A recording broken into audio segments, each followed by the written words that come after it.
พื่อสรุปสั่งรวมกองประชุมใน3 มื้อที่ผ่านมาคณะประธานกองประชุมที่นับถือท่านนายกรัฐมนตรีที่นับถือประธานสมาชิกสภาแห่งชาติรัฐบาลที่หักแพงและนับถือท่านยิ่งท่านชายหักแพงทั้งหลายในตอนแรกวันนี้ข้าพเจ้าได้สรุปสั่งรวมการประกอบขึ้นประธานสมาชิกแห่งชาติต่อการจัดตั้งปฏิบัติแผนสังคมแห่งชาติแผนงบประมาณแห่งรัฐแผนเงินตรา6 เดือนต้นปีและทิศทางแผนการ6 เดือนถ่ายปี2026ไปแล้วฉะนั้นมื้อนี้ข้าพเจ้าจะเน้นการสรุปสั่งรวมการประกอบความคิดความเห็นของประธานสมาชิกแห่งชาติต่อวาระแห่งชาติบริการพัฒนาสมมติการแก้ไขความทุกข์ยากเป็นเวลา1 วันกว่าที่กองประชุมรับฟังการรายงานรัฐบาลเกี่ยวกับวาระแห่งชาติบริการพัฒนาสมมติแก้ไขความทุกข์ยากประธานสมาชิกสภาชาติตั้งหน้าปฏิบัติหน้าที่การเมืองของตนด้วยความสอบสูงโดยสุมสติปัญญาลงลึกค้นคว้าวิเคราะห์วิจัยการประกอบความคิดความเห็นด้วยความรอบคอบเป็นมีบรรยากาศฟดฟื้นโดยมีสมาชิกสภาแห่งชาติประกอบจำนวน40 ท่านในมื้อนี้ยิ่ง8 ท่านนอกนั้นยังมีการซักถามกับที่ทั้งหมด34 ท่านการพิจารณาวาระแห่งชาติโดยการพัฒนาชนบทแก้ไขทุกข์ยากอยู่กองประชุมวิสามัญที่1ของสภาแห่งชาติสุดที่10นี้เนื้อแท้แล้วแม่นความพยายามของสภาแห่งชาติร่วมกับรัฐบาลในการจัดตั้งพันขยายเนื้อหน้าจิตใจของกองประชุมใหญ่ครั้งที่12ของพรรคโดยเฉพาะจิตใจสีน้ำของกองประชุมศูนย์กลางคบคณะครั้งที่3สมัยที่12ซึ่งกองประชุมดังกล่าวนั้นได้มีมติบริการเพิ่มทวีการนำภาษีนำบรรษาเวียงงานก่อสร้างหากฐานการเมืองติดพันการพัฒนาชนบทแก้ไขความทุกข์ยากเวียงงานสามสร้างระยะใหม่แผนพัฒนาสังคมแห่งชาติ5 ปีครั้งที่10และบรรดานิติกรรมเกี่ยวข้องรวมทั้งการแต่งตั้งคำสอบชี้นำร่วมกองเลขาจากบรรดากระทรวงเกี่ยวข้องเพื่ออันพิเศษแม้ว่ากองประชุมรับฟังการชี้แจง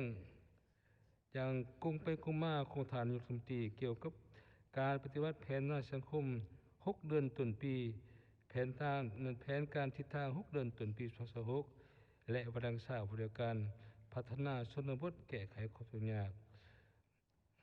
ซึ่งเป็นข้อมูลที่ดีให้แก่กองประชุมพวกเราได้ค้นคว้าค้นคิดเพื่อนำไปจัดตั้งพันขยายในตัวหน้า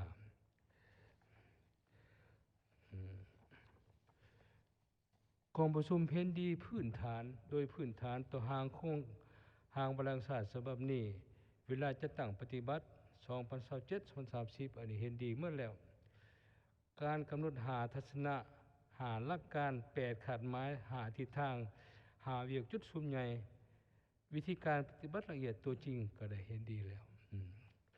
ในนามประธานของประชุมข้าพเจ้าขอสั่งร่วมโดยย่อการเสนอของประธานสภาชาติต่อบางปัญหาสำคัญดังนี้ต่อคงเขตการเงินทางด้านงบประมาณนี้เห็นดีเป็นบ่วงเฉพาะสำหรับปฏิบัติวาระแห่งชาติบริการพัฒนาชนบทแก้ไขความทุกข์ยากอาจเป็นสารบานเฉพาะหนึ่งอันนี้ก็ขอให้รัฐบาลไปพิจารณาติดพันกับการเวียงงานก่อสร้างฐานการเมืองเพื่อให้วาระดังกล่าวนี้สามารถดำเนินไปตามแผนการเสนอรัฐบาลนอกจากชี้แรงทึนงบประมาณแล้ว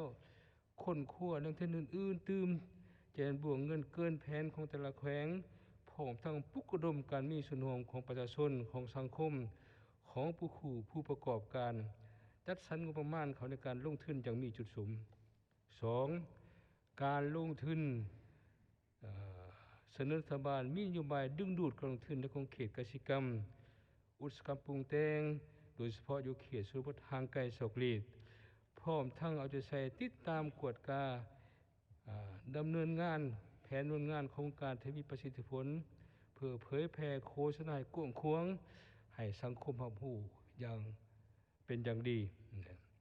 เนื่องจากว่าผ่านมาการดึงดูดการลงทุนได้เป็นจำนวนลงหลายแต่การจัดตั้งบัตรโครงการยังบ่ทันสามารถช่วยประชาชนหลุดพ้นออกจากความทุกข์ยากอย่างแท้จริงได้บรรดาโครงการดีเด่น ครอบครัวดีเด่นบุคคลดีเด่นก็บ่ได้รับการโฆษณาอย่างกว้างขวางอันนี้ความเป็นจริงเป็นนั้นฉะนั้นเขาให้เบิ่งขึ้นใหม่เวกดีคนเด่นคนโฆษณาคนสัมภาษณ์คนเข้ามาร่วมกองประชุมอันนั้นอันนี้ตื่มเพื่อโฆษณาผลงานเขาเจ้าก็จัดตั้งก็ไปเยี่ยมยามถอดถอนบทเรียนแขวงต่อแขวงเมืองต่อเมืองตาแสงต่อตาแสงข้าพเจ้านั่นแหละพร้อมนั้นจะใช้ติดตามกวดกาดำเนินโครงการให้มีประสิทธิผลเนื่องจากว่าผ่านมาการดึงดูดของตนได้เป็นชวนลูกหลายแต่การจัดตั้งโครงการบ่สามารถช่วยให้ประชาชนลดผลกระทบอย่างแท้จริงโครงการยังส่งผลกระทบต่อการเป็นอยู่ของประชาชนเป็นต้นปัญหามลพิษปัญหาเส้นทางเปคมนาคมเปเพคมนาคมเปเพเสียหายพื้นที่ทำการผลิตอย่างอื่นก็มีปัญหามลพิษอันนี้ก็มาจากหลายสาเหตุนอกตัวในตัวที่พระเอาผู้แทนได้บอกว่าเมื่อไรเป็นต้นการคุดค้นแห่ธาตุและปัญหาอื่นที่ติดพันกับปัญหานี้สองของเขตธนาคารเสนออำนวยความสะดวกให้ประชาชนผู้ประกอบการโครงการพัฒนาต่างๆสามารถเข้าถึงแหล่งทุนสินเชื่อได้อย่างง่ายได้สะดวกว่องไวมีอัตราดอกเบี้ยที่สมเหตุสมผลคุ้มค่าอัตราเงินเฟ้ออัตราแลกเปลี่ยนบ่ให้มีการผันผวนหลายซึ่งจะเป็นการกระทบต่อการทำมากินของประชาชนของเขตเศรษฐกิจโดยรวมประธานผู้แทนของประชุมได้เสนอรัฐบาลถือเอางานกสิกรรมสิ่งแวดล้อมเป็นท่าแห่งหนึ่งของประเทศเฮาของเขตจุดสุมของบรรดาบ้านเป้าหมายจะพัฒนา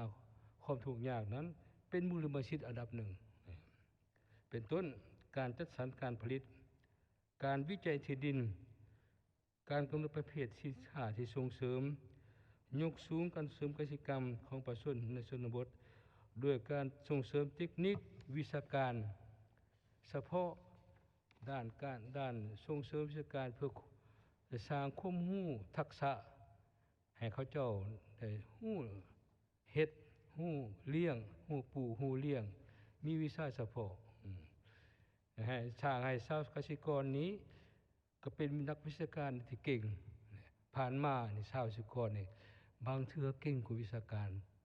คะแนนกสิกรรมสิ่งแวดล้อมได้พวกสหายได้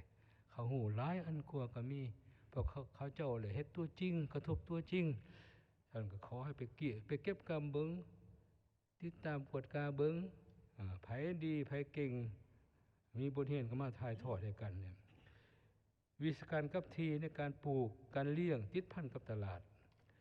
รวมทั้งงานค้นคว้าสร้างปรับปรุงศูนย์ทดลองศูนย์ส่งเสริมกสิกรรมศูนย์เทคนิคให้ความรู้ด้านกสิกรรมในขันตาแสงที่มีไข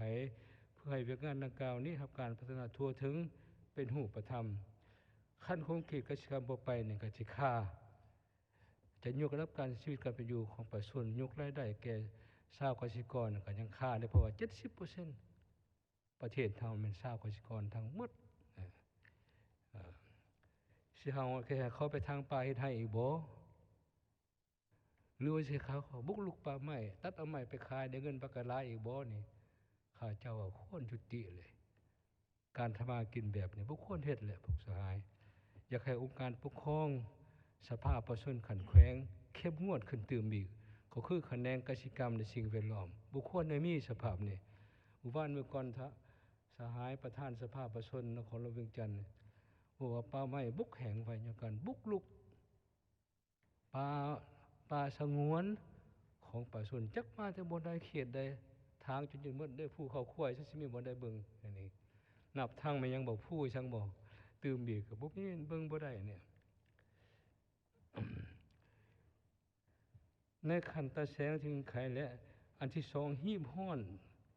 ออกใบสมุดครอบที่ดินเพื่อก้าวไปสู่การออกใบที่ดินใหม่สำเร็จโดยไวเพื่อสร้างทับที่เพิ่มขึ้นเพราะมีหลายคงเขตมีการจับจองดินสะสายแล้วก็ขายสะสายอีก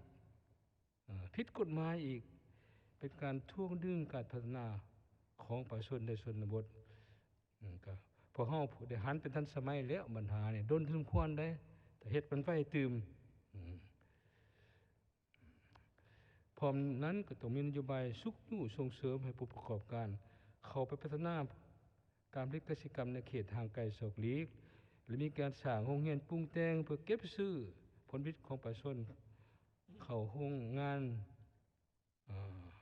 เก็บซื้อเพื่อป้อนตลาดภายในต่างประเทศอันแล้วนี่แหละคำมาค้ายังบอกให้แก่กองประชุมสภานี่โอ้ก็ดีได้มองแล้วกองประชุมกฎการมีหลายอันหลากหลายสินค้าหนึ่งเมืองหนึ่งผลิตภัณฑ์ข้าพเจ้าคิดว่าจะให้พวกเฮาคิดเบิ่งเป็นต้นเสนอทายนายกนี่เฮ็ดบ่หนึ่งเมืองหนึ่งผลิตภัณฑ์นี่บทเรียนผ่านมาจักเฮ็ดได้ส่ำใดพ้นทุกข์ได้บ่อันนี้บางประเทศเอานโยบายตัวนี้หนึ่งเมืองหนึ่งผลิตภัณฑ์มาเฮ็ดเพื่อให้ประชาชนผลิตภัณฑ์ใดได้ขายหมดออกตลาดเขาก็มีเงินมีคำดีมีกำอยู่ที่ดีขึ้นอันโครงการนี้ก็ดนและบ่เห็นเว้าขึ้นอีกหรือว่าลืมแล้วบ่ตัวนี้นะฉะนั้นขอให้ท่านนายกนี่ให้เชื่อรัฐบาลค้นคว้าเบิ่งสิควรจังได๋ต่อไปนี่มีต่อเวียกงานยุทธการขนส่งผู้แทนกรมประชุมส่วนรัฐบาลนี่จัดสรรงบประมาณศูนย์การพัฒนาพื้นฐานของเรายังมีจุดซุ้มโดยเฉพาะการก่อสร้างบูรณะเส้นทางให้สามารถนำใช้ได้ตลอดปีอำนวยความสะดวกให้แก่การพัฒนาขนส่งสินค้าการสัญจรไปมาของประชาชนเอาใช้ขยายพื้นฐานของร้านอื่นเป็นต้นไฟฟ้านำสะอาดระบบโทรคมการสื่อสารให้ทั่วถึงเนี่ยบูจักเปอร์เซ็นต์ประชาชนเข้าถึงการสื่อสารมือถือนี่ครับพระเจ้าก็รับรายงานเถอะมันในคงเขตวัฒนธรรมสังคมนี้ท่านรองนายกรัฐมนตรีของศึกษาก็ได้ชี้แจงไปแล้วแต่กองประชุมก็ยังมีความเป็นห่วงเป็นใยจำนวนหนึ่งด้านการศึกษาในสืบต่อปรับปรุงคุณภาพการศึกษาหลักสูตรการเรียนการสอนยกอันดับความรู้ของครูอาจารย์ให้มีคุณภาพและมีความชอบมีจรรยาบรรณอีกหักอาชีพตัวเองอีกบ่หมายเข้ามาสอนซื่อๆนี่แหละแล้วพวกเฮาก็ต้องควรเบิ่งแย่งบรรดาครูอาจารย์ที่เขามาคือพอได้เว้าสู่ฟังบ่เขตอันนั้นมาแต่เช้า 6 โมงจะฮอดเฮือนยังแต่งกินให้ครอบครัวอีกเบิ่งลูกเบิ่งเต้าอีกโอ้ว่าเวียกหลายเด้ครูอาจารย์นี่สิปล่อยปละให้สภาพเป็นจังบ่ได้ข้าพเจ้าคนครัวคักแน่ประต้นปรับปรุงระบบเงินเดือนของครูอาจารย์ปรับปรุงสถานที่หำเฮียนต่างๆและปรับปรุงสถานที่ศึกษาสนองอุปกรณ์การเรียนการสอนให้ครบถ้วนรวมทั้งปฏิบัตินโยบายแก่นักเรียนที่เรียนดีเรียนเก่งและผู้ทุกข์ยากโดยโอกาสสร้างความเข้าอกเข้าใจของสมาคมพ่อแม่นักเรียนก็บ่ฮู้ยังมีบ่สมาคมพ่อแม่นักเรียนปัจจุบันหรือหายไปแล้วบ่ได้เงินเว้าถึงต้นนั่นได้คันมีก็คันมันดีก็ขอให้ฟื้นฟูขึ้นใหม่บ่ควรหายไปเลยและเขาเจ้าได้เห็นในคุณประโยชน์ของสมาคมพ่อแม่นักเรียนเขาช่วยอาหารเที่ยงนี่หลายโรงเรียนเด็กกำพร้าโรงเรียนต่างบ่ได้กินอาหารเที่ยงเด้โดยขอการช่วยเหลือต่างๆองค์การจัดตั้งสากลฉะนั้นคันว่าองค์การสมาคมพ่อแม่ครูนักเรียนเข้มแข็งนี่มันจะมีงบประมาณให้ส่งเสริมอาหารเที่ยงให้โรงเรียนต่างๆประถมเรียนประถมในด้านสาธารณสุขนี่เอาจะใส่ปรับปรุงสถานที่การบริการสาธารณสุขยุคขันท้องถิ่นให้ได้มาตรฐานดีขึ้น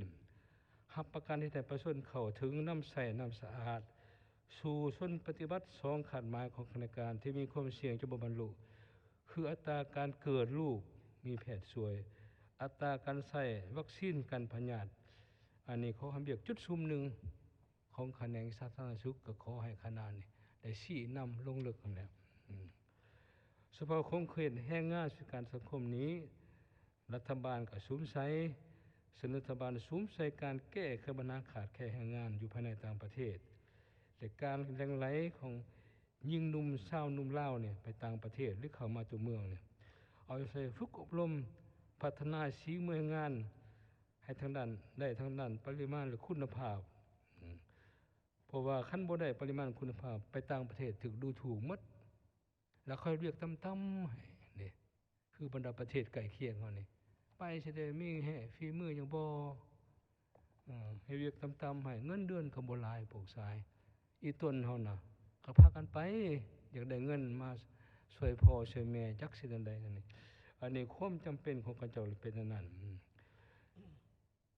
เอาใจใส่ฝึกอบรมแต่พัฒนาชีมือแห่งงานนี่ให้ได้คุณภาพปริมาณเอาใส่ฝึกอบรมการบริจาคเลือดและสนองเลือดให้แก่สังคมอันนี้ก็มีแล้วบทเรียนผ่านมาแต่ปัจจุบันก็ยังขาดยังเคินอยู่โดยเฉพาะอย่างยิ่งกับองค์การกำลังสนุมกำลังประกอบอาวุธเป็นบริจาคหลายสมควรได้ผ่านมาได้และให้คนขั้วตื้มการสั่งศูนย์ฝึกฝีมืออาชีพนี่กับทีเป็นทุน100,000 บาทจะจุดสุมแก้ไขทุกอย่างควรมีบ่ศูนย์ฝึกอบรมฝีมือให้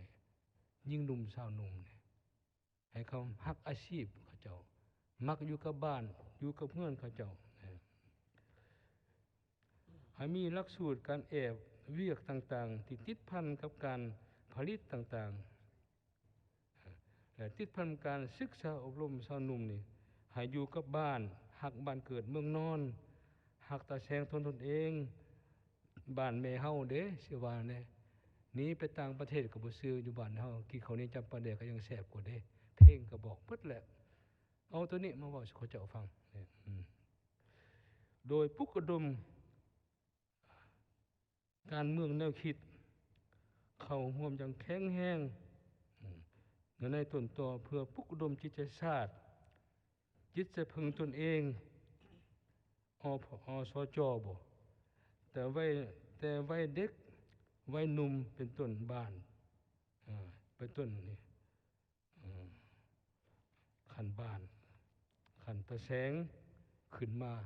จังสิได้ผูกสหายเนี่ยขันปล่อยป้าให้ไปตามกลไกตลาดเสรีนี่โอ้คุมบ่ได้แท้ๆเลยฉะนั้นข้าพเจ้าคิดว่านี่ให้มีจุดซุ้มให้ปลุกระดมระบบการเมืองของพวกเฮานี่แหละที่มันแนวโฮมองค์การจัดตั้งมาชนสานุ่มมีกี่สายห้องนายกรัฐมนตรีกระทรวงศึกษาก็ว่าอะไรศูนย์กลางสนุมก็มีคนนี่ซุ่มเซยมียิ่งเด้เข้าร่วมบ่ผู้เป็นแม่เป็นเอื้อยก็เป็นลูกสาวเป็นยังอีกวันนี้สาพันธ์รบเก่าเด้เคยมีบทบาทอิทธิพลอยู่ขันบ้านขันยังผู้เพิ่นเว้าได้เขาฟังได้อยู่นี่ก็ได้ก็ขอให้เขาเจ้าผู้เพิ่นเข้าร่วมศึกษาอบรมดอกปลุกระดมนำใจรักษานำใจพึงตนเองเอาแต่ไว้เด็กมูลเชื่อของประชาชนลาวของการปฏิวัติลาวสิได้คือมื้อนี้จะใส่เวลาเท่าใดเสียเลือดเสียเท่าใดจึงรักษาระบบพวกเฮาได้คือมื้อนี้ฉะนั้นคันว่าเขาบ่ลงเขายังแล่นตามความอยากเขาเจ้านี่โอ้ก็ยากเด้ครับสาวหนุ่มนี่มันไปตามจินตนาการไปตามมันนี่หมดนำแล้วก็ให้กำหนดตัวเลขผู้ได้รับผลกระทบจากระเบิดบ่แตกคือสายนายกก็บอกไปแล้วข้าพเจ้าสิบ่เน้นเติมในด้านการท่องเที่ยวเสนอสร้างเงินค่ามนุษย์สะดวกให้เวียกงานท่องเที่ยวเป็นต้นคุดค้นนำเสแห่งบ่มสอนของท้องถิ่นของบ้านของตาแสงนี่ให้มีรายรับตัวอย่างแขวงหนองบางบ้านต่างๆเขามีรายรับผูกคอต่อแขนเด้ไปยามเขาเจ้าบทเรียนดีได้หนองบางเด้คันว่าเฮาบรรดาบ้านทุกยากอยู่ในเป้าหมายนี่เฮาเฮ็ดได้นี่ให้คนมาเที่ยวมาชมมีภูผาที่ธรรมชาติดีโอ้บางทีก็เป็นการเพิ่มมันได้ให้บ้านถึงอันนี้ขอให้พ่อได้สำรวจตัวจริงตื่มสิควรอันใดเพื่อจะจัดสรรมันดีส่งเสริมการท่องเที่ยวธรรมชาติชีวพันธุ์วัฒนธรรมอันประวัติศาสตร์ด้านกสิกรรมหัตถกรรมเนี่ยนอกจากนี้ผู้แทนเสนอรัฐบาลเอาไปค้นคว้าขึ้นเป็นต้นฮีบฮ้อนค้นคว้าสร้างปรับปรุงกิจกรรมเพื่อรับใช้ให้เวียกงานดังกล่าวให้สำเร็จมีกลไกประสานงานมีการวิเคราะห์สอบให้จ้าแจ้งกองประชุมเห็นดีเกี่ยวกับการกำหนดในการจัดตั้งปฏิบัติควรให้ไปเคียงคู่การปฏิบัติแผนในสังคมแห่งชาติ5 ปีครั้งที่10ก่อนนี้การปฏิบัติบ่สำเร็จก็ให้สืบต่อพร้อมกันนี้ก็ให้เอาใจใส่โฆษณาเผยแพร่ในจิตใจของมนุษยชาตินี่ให้กว้างขวางลึกซึ้งก็เรียกร้องมายังทานผู้แทนของประชุมนี้กับเมื่อให้เผยแพร่ลงผู้ป่ามีผู้มีสิทธิ์เลือกตั้งให้เผยแพร่แนะนำความหมายความสำคัญตัวนี้มีความหมายอย่างใดให้ประชาชนเขาฮู้เขาร่วมแต่ต้น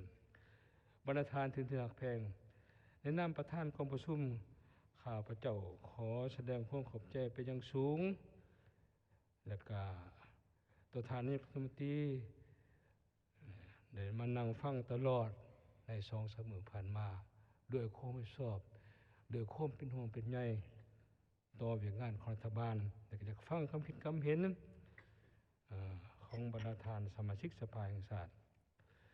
และก็ขอบใจบรรดาสมาชิกคณะรัฐบาลที่เอาใจใส่กาเกียมเนื้อในมาตอบคำสักถามด้วยความสอบสูงเหตุบรรยากาศของประชุมนี่ฟดฟื้นดูเดือดแน่แต่ก็ฟดฟื้นโปร่งใสแน่ก็แต่ฟดฟื้นมีความสอบโฮมกันเพื่อสอบทั้งออกโฮมกันในการแก้ไขปัญหาต่างๆและขอบใจบรรดากรรมการอ้อมข้างสภาแห่งชาติหอว่าการสภาแห่งชาติเช่นน้องข้อมูลเอกสารสำคัญจำเป็นให้แก่บรรดาทานสมาชิกแห่งชาติทวงท่านตามกำหนดเวลาพอสมควรด้วยการสุดท้ายนี้ข้าพเจ้าอีกทีนึงต่างในคณะประธานของประชุมอวยพรเสนประเสริฐเป็นอย่างทานในรัฐมนตรีบรรดาทานผู้แทนของประชุมผู้ขมวลทุกทานจงมีสุขภาพแข็งแรงสืบต่อปฏิบัติหน้าที่อันมีเกียรติให้ทับผลสำเร็จเป็นอย่างดีเพื่อพร้อมการปฏิบัติพลังศาสตร์ว่าด้วยการพัฒนาสมมติแก่ข้าพเจ้าให้บรรลุตามขาดหมาย